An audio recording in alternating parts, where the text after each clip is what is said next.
do. So Brad added some ambient swells, some cymbal swells to his, and so I went to my my sample libraries. I'll have everything from the guys at That Sound, iwantthatsound.com.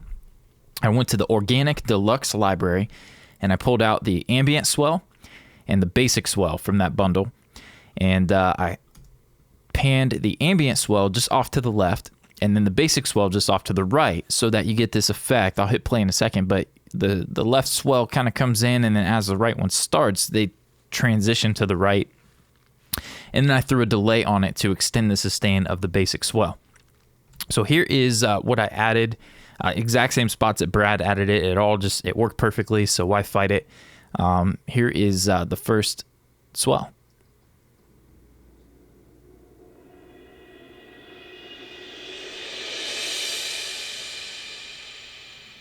Okay, I won't wait for the full decay, but I'll show you what it does. This is drums and bass in with the swell coming in here.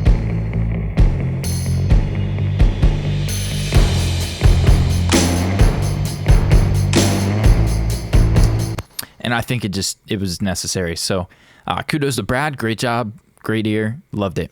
The DG delay, I'll come down just for the sake of being completely in depth here. I have a set of effects that I use for my vocals, gentle chorus, dimension D, a couple of modulation delays, all kinds of stereo imaging and whatnot. And I found myself over the years using those same effects on the instrument tracks as well. So what I did is I just duplicated my set of vocal effects and labeled them with an I, so that I know to send instruments to those sends instead of the vocal effects. But the one down here is a DG instrument delay. And I've got an eighth on the left, dotted eighth on the right, one of my favorite guitar delays.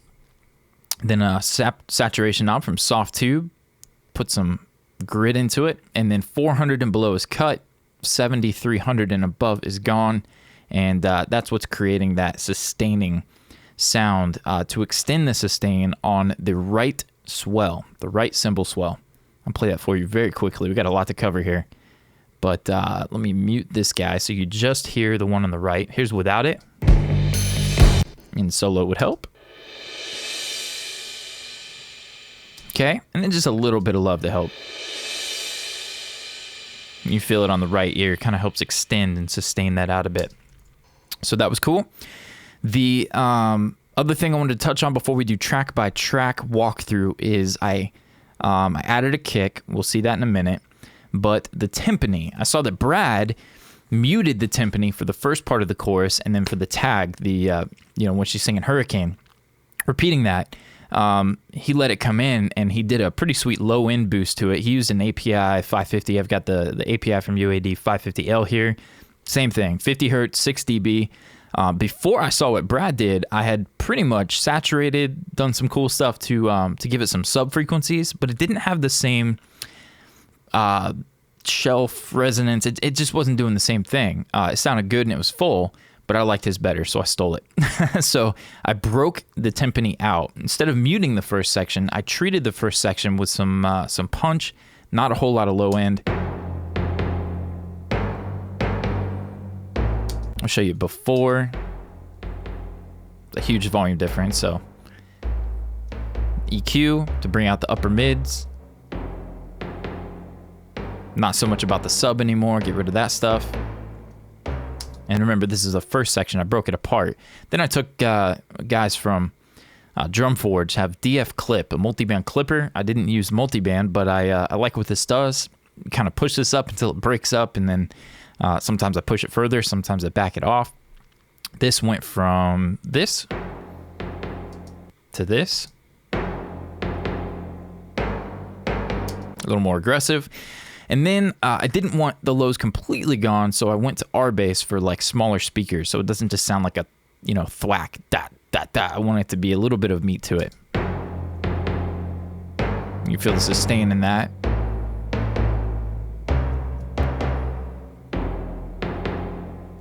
Back in. Cool. So especially some notes resonate more than others, and you can really feel that. So R-bass kind of helps warm that up a bit, make it not so thin in that first section. Now, in context, let's see The only other thing I did was drop the 140 hertz. I made mono in both of these guys. I used the ozone imager for that. So 140 hertz right here, and below is going to be mono down the middle. And then, let's see, from there, the second half of that chorus there, if I solo the timpani, it went from this to this.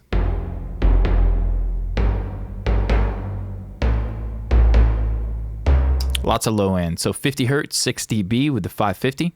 Saturation knob for some grit. And then I put a Pro MB on. I do this with bass a lot. And just 200 or so down is being compressed pretty aggressively. And then I'm boosting with it to kind of offset the compression. So I'm compressing it to the level that I want it to sit. And then I'm lifting it back up so it's under control. So no one note is going to... There were a couple of notes that were resonating more at the bottom end. And I wanted them to be more controlled and less of a difference between notes, if that makes sense. So this is to compress the snot out of that.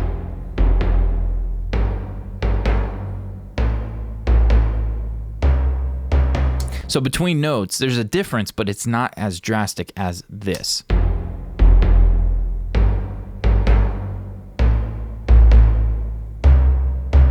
You really feel 5 or 6 of those notes really jump out, whereas now they're a little more even.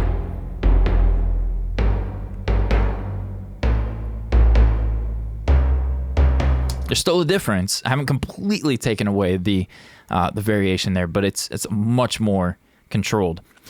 And then again, the imager to take 100 hertz and make it mono. So I did go ahead and do track by track for the timpani and the swells, but I really just wanted to make sure you saw that because now it'll make more sense. Some of the automation and stuff I did up here. The drum